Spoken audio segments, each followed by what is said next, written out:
കുവൈത്തിൽ biometric enrolment പൂർത്തിയാക്കാൻ 2 മാസം കൂടി സമയം. സ്വദേശികളും പ്രവാസികളും ജൂൺ 1 മുൻപായി ബയോമെട്രിക് രജിസ്ട്രേഷൻ പൂർത്തീകരിക്കണം.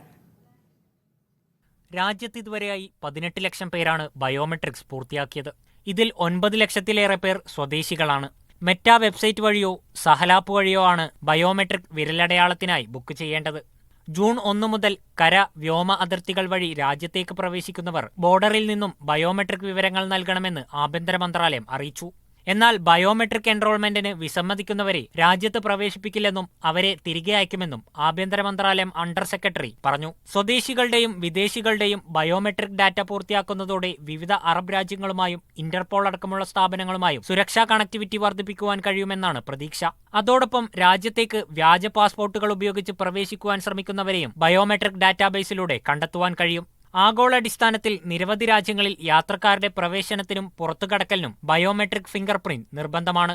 ജൂൺ 1 മുതൽ ബയോമെട്രിക് വിരലടയാള പ്രക്രിയ പൂർത്തിയാക്കാത്ത വ്യക്തികൾക്ക് ആഭ്യന്തര മന്ത്രാലയവുമായി ബന്ധപ്പെട്ട എല്ലാ ഇടപാടുകളും താൽക്കാലികമായി നിർത്തിവെക്കും. ഇതോടെ നടപടി പൂർത്തീകരിക്കാത്തവരുടെ റെസിഡൻസി പെർമിറ്റ്, വാഹന രജിസ്ട്രേഷൻ, ഡ്രൈവിംഗ് ലൈസൻസ് തുടങ്ങിയ എല്ലാ സേവനങ്ങളും തടസ്സപ്പെടും. Media 1, Kuwait city.